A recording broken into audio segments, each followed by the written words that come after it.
I've been swindled and I've got to pay. He'll pay, that witch, he'll. Fuming with anger and pacing in tiny circles, the fairy and merchant aims his wild rant at you as you approach. You there? Have you come here to trade with the savages? Learn from my example and take your business elsewhere. Liars, cheats, swindlers. The dubious bitch Alarhi has claimed to be selling Anguafcola flowers, buds, but all I have now is 6 bushes of common house plants. The herbs are useless. He throws a handful of dried plants to the ground, stomping on the brittle stems and leaves, kicking up pungent, savoury scents. I'll get my money back from that swindling savage. What do you intend about it? Well, I'll get my hands on. Rinato halts his sentence, his hands darting about at the nearby Grafat guards. I'm in the savage's home court, so it's my word against hers. Where does that leave me? I'll be a fool to threaten her. Tribal soil. He sighs, pressing on his temples. I cannot sell this worthless herb to cover my coin, and I am powerless to confront Alarhi. I don't suppose. He looks at you, sizing you up. If you're willing to meditate, perhaps you could succeed where I failed. I would, of course, pay you handsomely for your troubles. I'll see what I can do. Hard bargain. Stop. Halt. The guard places his spear between you and the path.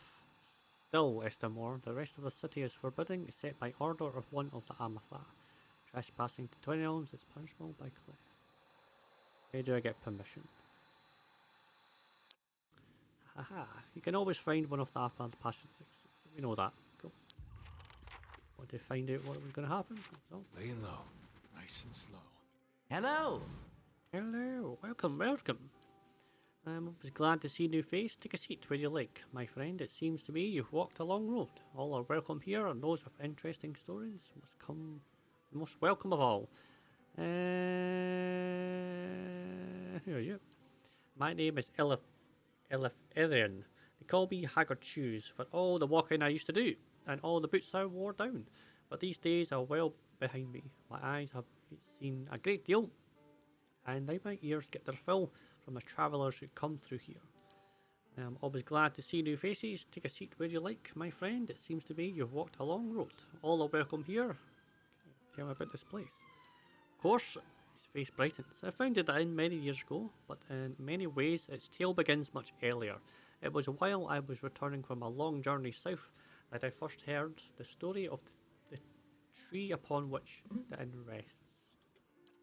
Hundreds of years ago, a strange event occurred. The sky was troubled that night, with many stars falling across the sky, and one of those same stars began to plummet, instead towards Eora. It fell here, striking a young tree and burying itself within it like a fiery heart. But the tree survived, and over the years it grew and grew and grew, twice as big as its fellows in half the time, until it's reached the size you see now, and grew no more. Hearing the tale, I knew I must find the truth, and you see it here. He gestures towards the large stone in the centre of the room, around the tree's heart. I built this inn to welcome all travellers who might look upon it.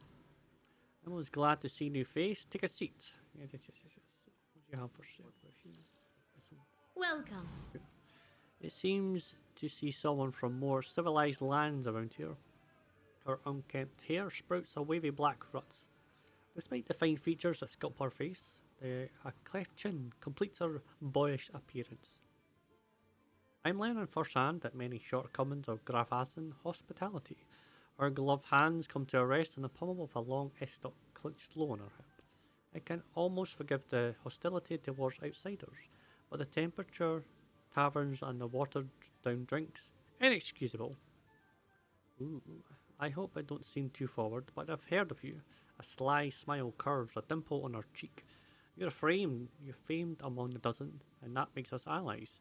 She gives you a coquettish sideways glance. And allies, well, they help each other, do they not? And what do you need? Well, who are you? Lewin pats the dust off her leggings and gives you an exasperated curtsy. Where did I leave my ambassadorial manners? She flashes a mocking smile. I am Cwineth. Pleasure to meet you. She lifts an eyebrow with a blushing smirk. For the time being, though, I am just another Estamore minding her business. What do you need? My friends have drawn some unwanted attention. Looks both sides, scanning for uninvited listeners. Grafathan scouts, and not just any mob of local zealots, the Fangs.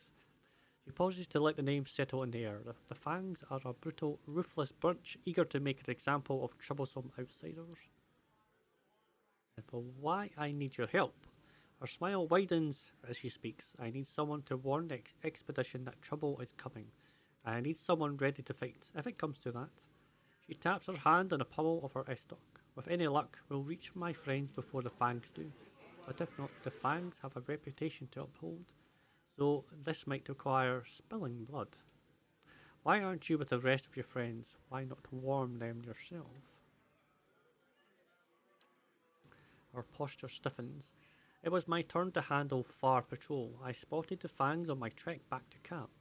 I knew that rejoining the main group would risk leading the enemy right back to the expedition. I know the woods and I know how to stay quiet, but I didn't want to stake my friends' lives on my ability to sneak past expert hunters like the Fangs. If they noticed me warning my friends, we'd have been overrun. Tilts her head to the side and points to you with a grin. But if you notice me and some reinforcements, like say you, well, at least then they can scare them off and put up a good fight. Okay. Where do your friends do to draw attention of the Fangs? Just setting foot in El Grafan is a good way to offend tribes. I don't know how they picked up our trail. I suspect one of our newer scouts didn't cover their tracks well enough. When I spotted the Fangs, they were retracing a path the expedition had taken days before. Tell me about your expedition. I like to think we're on a mission of reclamation. She darts a shrewd smile. It is said that our armies left behind many valuables in this hasty retreat of El Grafan at the end of the War of Black Trees. So the way I see it, we're simply gathering up what our ancestors left behind. I doubt the Glafathans agree with me on this one. My expedition set out from Defies Bay, heading directly east to cross into the Grafathan lands. I split up once we arrived at Bale, the natural frontier between our nations. The plan was made to keep my eyes on the Grafathans while the main group scoured the target area. For days we eluded them. She walks her fingers over the back of her leather glove, leaving a trail on her dusty surface. But the Fangs got wise to her presence. Your friends are trespassing by local customs. They're criminals. Technically, yes. You'll forgive me if I'm not sympathetic with face painters and their barbaric laws. I'm not pretending that we're doing it's noble. I just don't believe trespassing is a crime that warrants execution. Okay, I'll help you warn. Excellent, I know I can count on you. Assuming the Thangs didn't already get them, my friends should now be at or around the Pilgrim's Trail in the Northweald. The plan was to camp along the trail leading to the Temple of Hylia. Find my comrades, warn them that the Fangs are coming, and help them clear out the forest. I'll head out first on my own to see if we can lead the Fangs astray and buy us some time. She pulls her estocs a few inches out of the scabbard and cracks a smile. If the gods smile on us, we won't have to draw steel, should it come to that. I'm glad you're on my side, or our side. Be cautious. Be constant. Well met, friend. This room is a proper door, he mutters. My brothers and I rented this space that we may have some measure of privacy in this foreign land. Perhaps you could find another room here and then. Here are you. Briefly opening his mouth to... Oh, that's the monks. Yeah, okay, I get it now.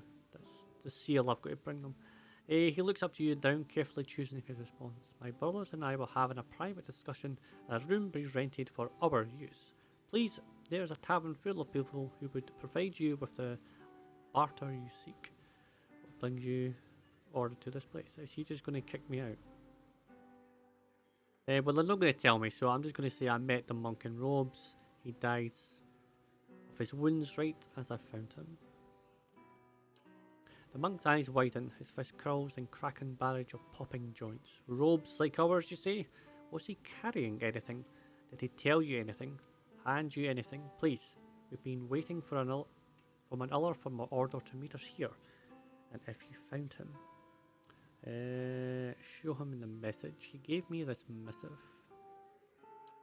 Hand me that, the monk exclaims as he snatches the missive from your grasp. Almost immediately, his face turns red. I mean, please, this is of great importance.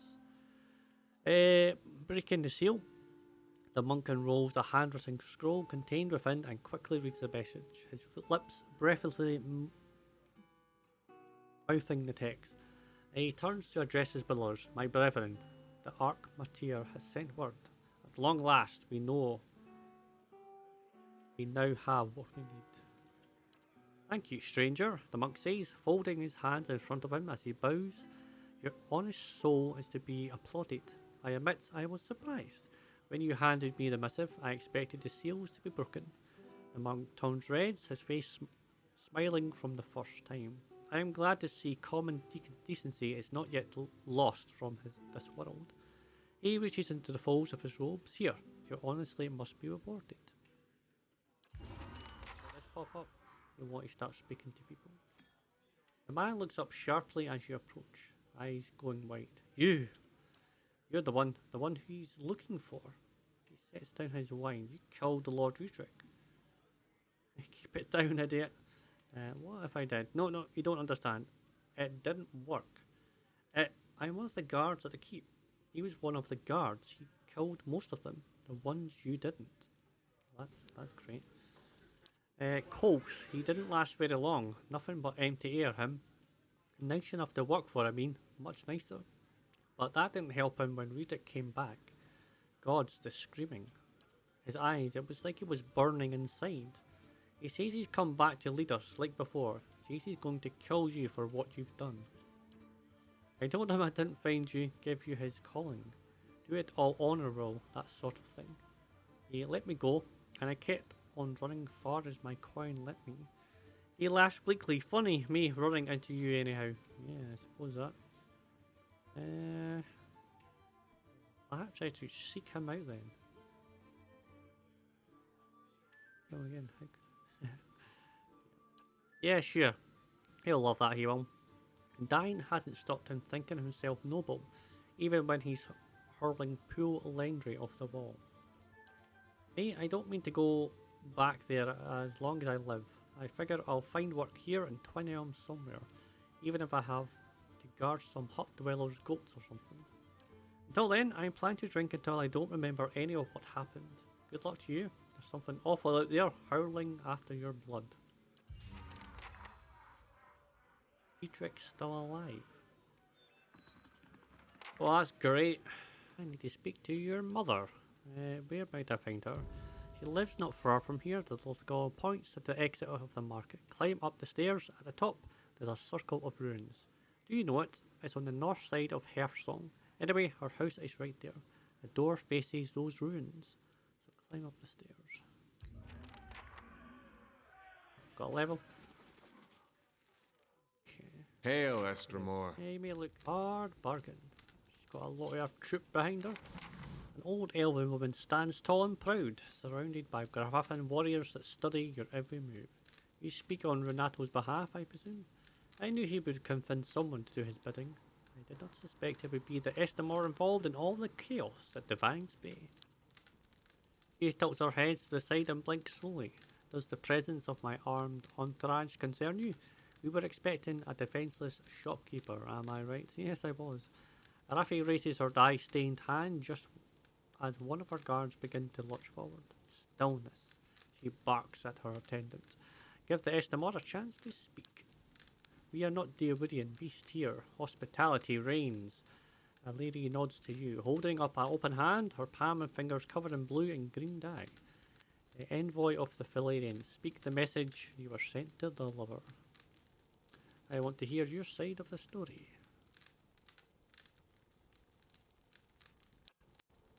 First step of any sensible path. Rinato did purchase from me several bushels of Elrin Godaf, and for that he paid a high price. But did so willingly, saying it was a bargain right as he handed me his copper. It was after our trade that the Therian spat his venom. Rinato accused me of trickery, of fraud, claiming and delivered withered likeness of Erif Glaf and not the genuine root. Such a nerve, for in truth he is beyond the help of Erif Glaf. She holds a blue-dyed finger in the air before curling it down slowly, smiling as she does. Rinato's old bow isn't firm enough for a full draw. No amount of Elgraf will give him the spear of a young hunter. A fair deal was made, and now Rinato objects, angry that his withered family plough is beyond herbal remedies. She shakes her head, her voice becoming a growl. I have never sold anyone a remedy I knew to be false. If Rinato does not silence his slanderous tongue, we will do it for him. Take that, mates. Take that.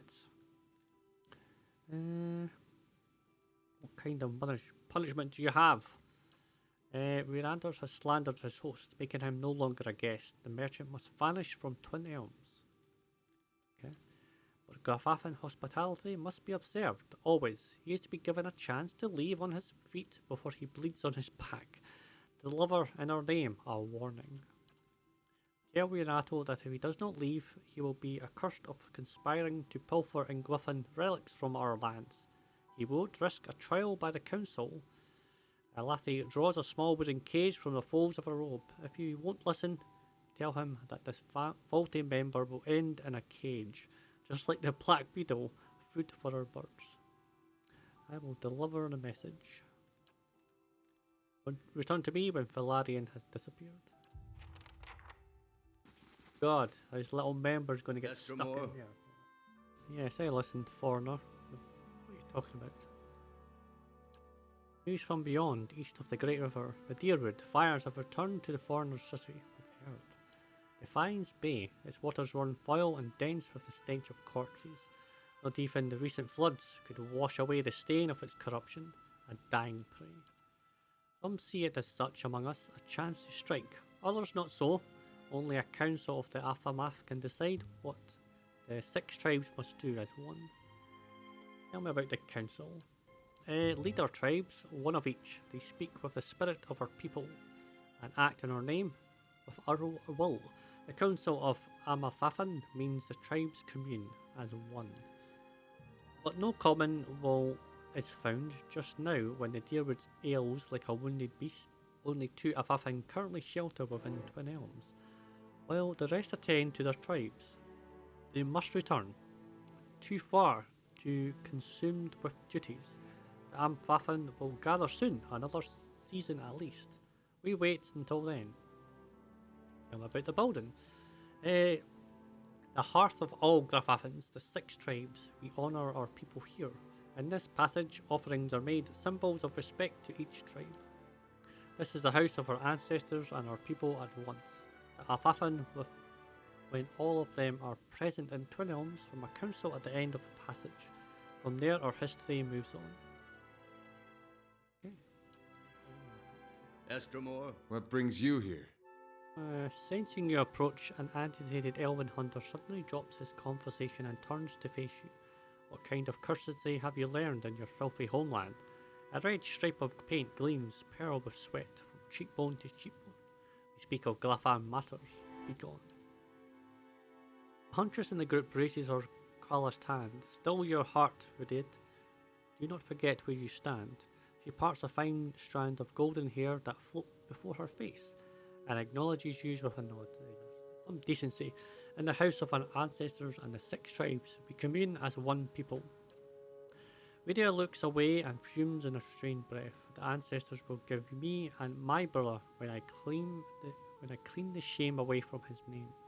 He looks at the huntress, and from the taint it has brought to our tribe. What happened to your brother? My brother. The hunter's heavy breathing pauses for a moment. My brother. Fairmouth is the greatest hunter of our tribe. He set out on blood hunt, but hasn't returned. And now Arthrom, that puny liar, he claims that my brother... Raintrix clenches his fist.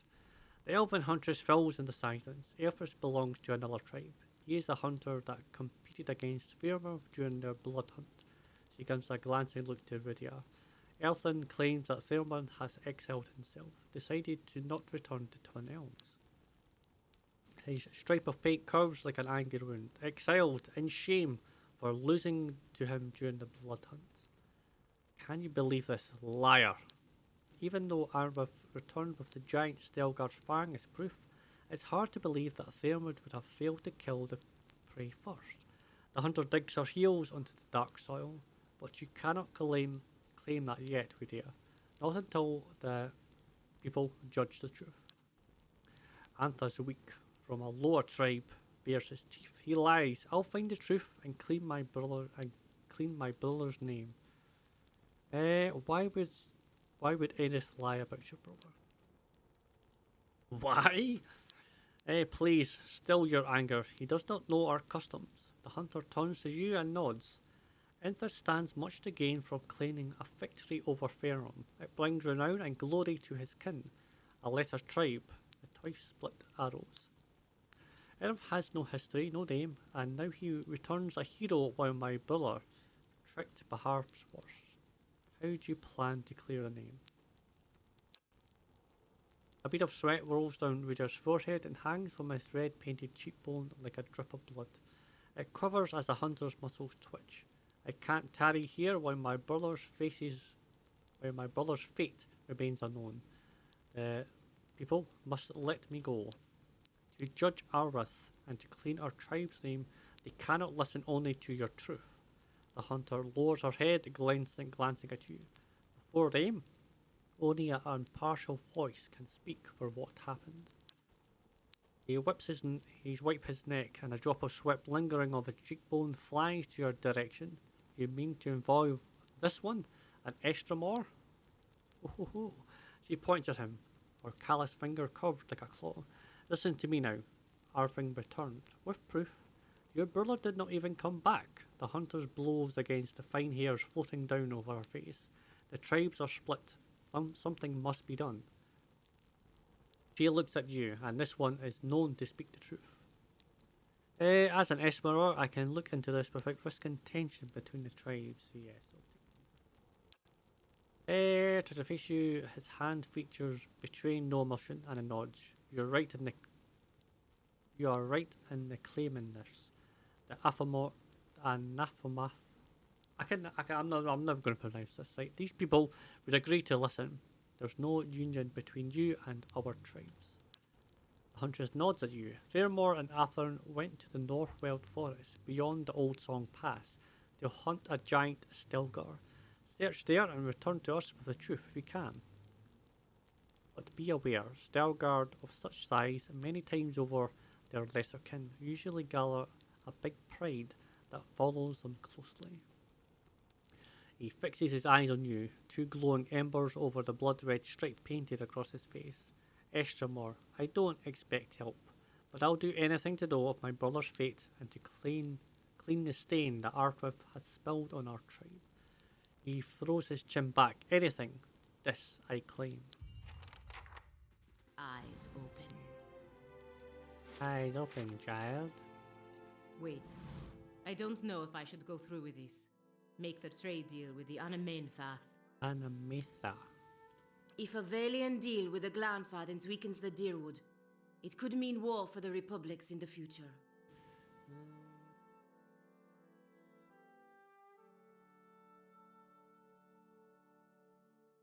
What other option do you have? I could put the idea in the Anamanfath's head that the Republics are not interested in exclusive trade, but limited trade of goods that they do not already trade with the Deerwoodens.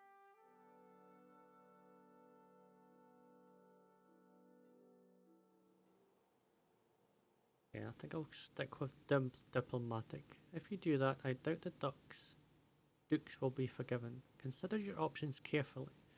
The ramifications for yourselves and those nations could be great. Trouble look crosses her face. She is clearly conflicted, but knocks weakly in acknowledgement. Hello, sweet lady. Another Estramore. What do you want? I want to visit the other districts. I am looking for another who passed the city. Yep. Just the first one.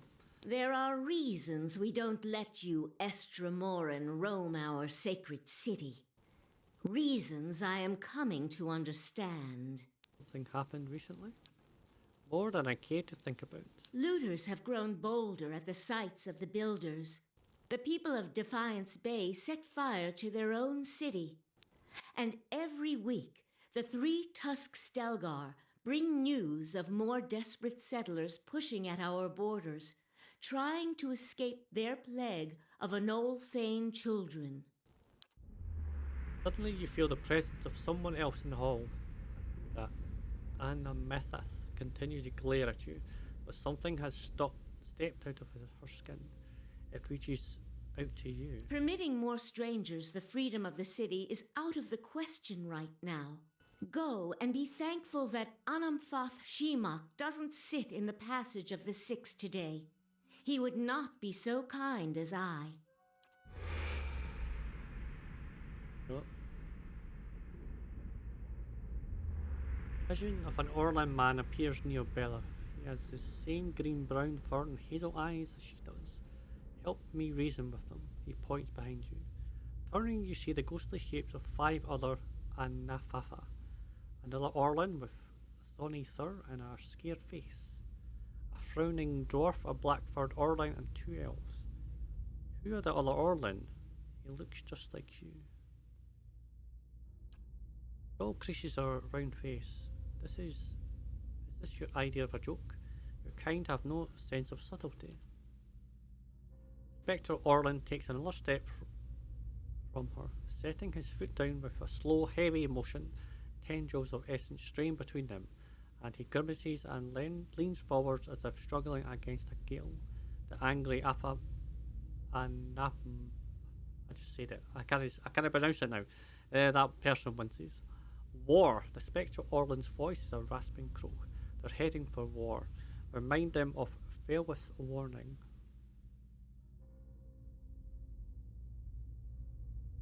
Does final warning mean anything to you? Fell's soul's image gasped. Taut threads of essence tug at him, drawing him back into the arm flame. He looks up at you again. I try to tell them the Baldur's souls have touched even the Estramorn. You'd better explain yourself.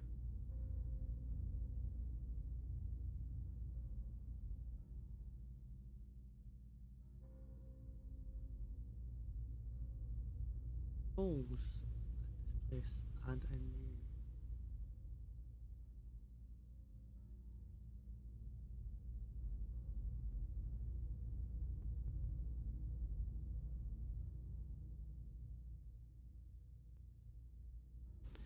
There are other souls in this place and in you. You must listen to them. Listen to what? Right now my ears hear only your nonsense. Okay, the Baldur's souls have touched even the Estramorn. There's no way you could have known this saying. Not unless you are a Galuth on Anams, a watcher of souls. Yes, I'm a watcher. I'll just be frank with them. That explains much. Feralt's warning came before the Broken Stone War. Feralt, my ancestor on my mother's side, was Anamfath of our tribe then. When the Estramoric farmers defiled the builders' monuments, Feralt urged the other Anamfatha to patience, but louder, angrier voices prevailed. Feralt believed that the invaders could be taught to respect the builders as we do. He also believed the builders' souls had spread to all peoples, and that we should avoid needless conflict with others. More practically, he worried that a violent response would only spur further bloodshed across the generations, and you can see where we are today.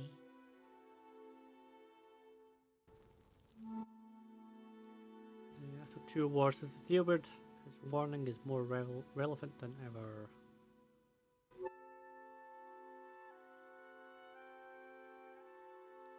While Feralt's words were shrewd, they were ignored back then. Simply remembering his warning now will not undo the wars and the changes that the years have seen. There is blood on these stones, and that is all anyone remembers now. An image of a polished azure cube flashes in your mind. There's a writing on the sides, but the image is too faint for you to read. The Anamathan turns away from you and looks at the ground, gnawing at a pointed claw. You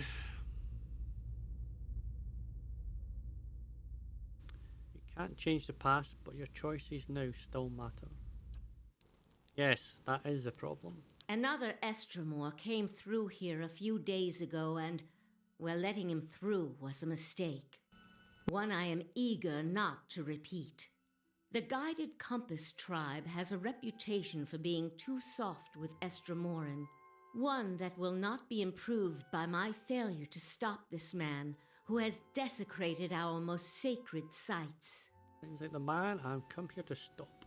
I won't repeat a mistake in my haste to correct it.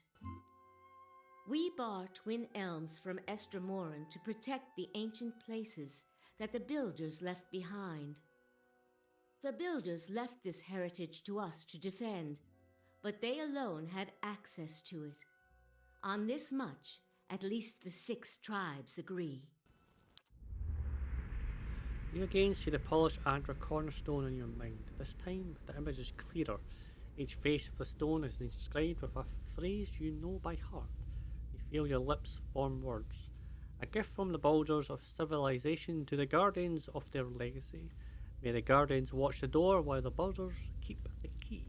These were the words given to the keepers of the stone. I know. What do they mean? They mean the Farworth words may indeed be true. Very well. The city is yours to explore. Tell the guard at the gate that you come to see the cornerstone with the blessing of the Guided Compass. If the gods have truly returned one of the builders to us, find the Delimgon of Ter Everon in Elm's Reach. If the gods have sent you here with a purpose, the Delimgon will know. In the meantime, I shall be here to assist you. Okay, I'll deal with that later, so I'll just do this now. So, what are the 6 tribes? Grafalm society is divided into tribes, which are further divided into clans. Each tribe is united by a particular history or way of life. The clans are communities of families that live together. In truth, there are more than 6 tribes, but the 6 largest have traditionally led dwellers. Each of the 6 has a seat here in the Passage of the 6, where we discuss matters of common interest. You saw, for instance, the debate that occurred before the Broken Stone War. He gives you a hesitant look. The 6 tribes are the Keepers of Stone. Fisher Crane, 3 Tusks, blah blah blah, we know that from the Druid. So who are the Keepers of the Stone? They are the first and oldest of the tribes. They are the first. When they first sailed the El Grafan, they met the builders, who gave them the cornerstone, and those words you quoted as a token of friendship. Many of the tribes, even among the 6, look to the keepers for guidance and leadership. Their long history grants them a place of honour in our society, though it has also made them more conservative, in my observation. The Fisher Crane, a mostly Orland tribe from the Thane Bog. Most of the sites they guard are half buried in wetlands, and even the other tribes couldn't tell you where they are. She crosses her arms. They are not the most renowned of the tribes, but they are the cleverest and subtlest. To say what you will about the Berserkers, I'd rather face them than a Fisher Crane ambush squad any day. Hey. They're named after a long-necked bird that lives in a bog. It can stand motionless for hours, waiting for a muck frog or a spotted salamander, but when it strikes, it's faster than anything. So the 3 Tusk. She laughs and shakes her head. Same as everybody, they're fearless maniacs, and they want everyone to know it. They're considered a wild bunch, even among Grafathans. Many of their territories have seen the most conflicts with the Esther Warren, and they don't forget it. They don't want anyone else to either. They inflicted and bore some of the heaviest casualties in the wars with the Estamor. In fact, there was a rift within the 3 Tusk stalwart after the War of Black Trees. Dozens of clans broke away from the ravaged lands and retreated further into the Deerwood, joining whichever tribes would take them. Broken tusks, some call them. The majority of the tribe dug into the half-burned forest to hold the line, and many respect them for it. They done more than earned their place among the six, but they advocate more conflict than it is wise, and too many others are quick to idolize them for their valor in battle. Tell me about the Bramble. Mostly dwarves of the White Marsh, they're one of the youngest tribes, formed over the years by trade routes between the wilds and the mountains. They see themselves as genuine Grafafan, though you can't argue with them when a fisher crane defends sites in such hospitable territory. Personally, Personally though, I say it's gone to their heads. They like to think the rest of us have it easy in the lowlands, forgetting that the wars with the Estermorn never reached their mountains. Still, they came to our aid during both. They're named for a tough, thorny little plant that grows in the mountains. Suits them. Split arrows. Not many are. They're traditionally outcasts and exiles from other tribes. Probably the least respected tribe of them all. But our ancestors believed they should have a voice, and so they got a seat among the six. Most of the other tribes see them as scavengers and bottom feeders, but don't say that to twice split animals. They think themselves survivors, and they're as proud as their tribe as anyone else. They'll accept anyone, and I suppose there's virtue in that. Yep. You never know what you are getting with them. Though some clans will rob you blind, the others slaughter a lamb for the honour for your visit. Okay, the Compass is your tribe. Indeed, we're one of the youngest tribes, and not one of the most prestigious. We try to keep peace with the Estermorn, which has earned us the reputation of appeasers among some of the hardline brethren like the Three-Tusked Stitcher and the Keeper of the Stone. Value our heritage as Grafathans, but we recognise that the Estermorn are here to stay. The way we see it, we can better follow our mandate to protect the palace, the place of the builders, by keeping peace with our neighbours. Okay, I'd like to know about who you are. I am the Anamethath of the Gilded Compass. Like many of them, I have leadership in my blood. Where tribal authority is not strictly hereditary, as in family, we believe that strong leaders can impact a portion of their soul to their children and grandchildren, meaning that the group may succeed from a single line for many generations. I can't pronounce that word, so I'm not going to go and try. Of course, with all that's happened here lately, I wonder whether my family's line is coming to an end with me. Alright then, so cool. Pallegina, you're up. The Orlin turns a graze god's Pallegina. Yes, the fairy and godlike, blessed of the highlighter. It's Pallegina bristles and quickly spits out a response. So they say. Face shows no onward emotion, but her voice betrays annoyance of Pellegrina's interruption, and diplomat of the Duke's bells. I understand you were to be sent here with trade assurances from your masters. Reverend Thingy. It is true that I was chosen to convey their assurances, but understand that I was fashioned more for war than etiquette. The Orlan smirked slightly. In these dangerous times, perhaps it is better to send warriors to do diplomats' works. Indeed, regarding the exclusive trade agreement, her voice colours slightly. Okay, so I guess I'm just going to go for the first one. I don't know what any of them do. The Republic feels it would be in the best long-term interest of all parties if you maintained your traditional goods trade with Deerwood. A strange turn. What do the Republic want then? Pallegina speaks quickly but confidently. Ta Ondra Terrapels. Trade will be picking up quickly on them in the Eastern Reach. You will buy them exclusively from us for the next 5 years. In exchange, we will be your exclusive market for Adraban and Carol Gollum for the same period. He considers Pallegina's words for several long moments. An interesting proposition, Valerian. We will send emissaries south to discuss the details at greater length. Your appearance here speaks well of your Duke's intentions. Revered Heart. That's it. My position in the Brotherhood gone.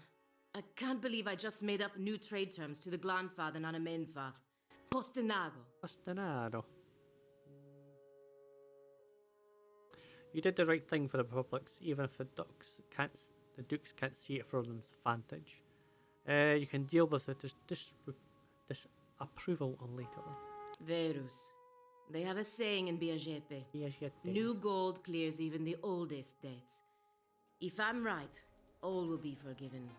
If not, there's nothing I can do about it now. Oh. 2 levels. Delicate.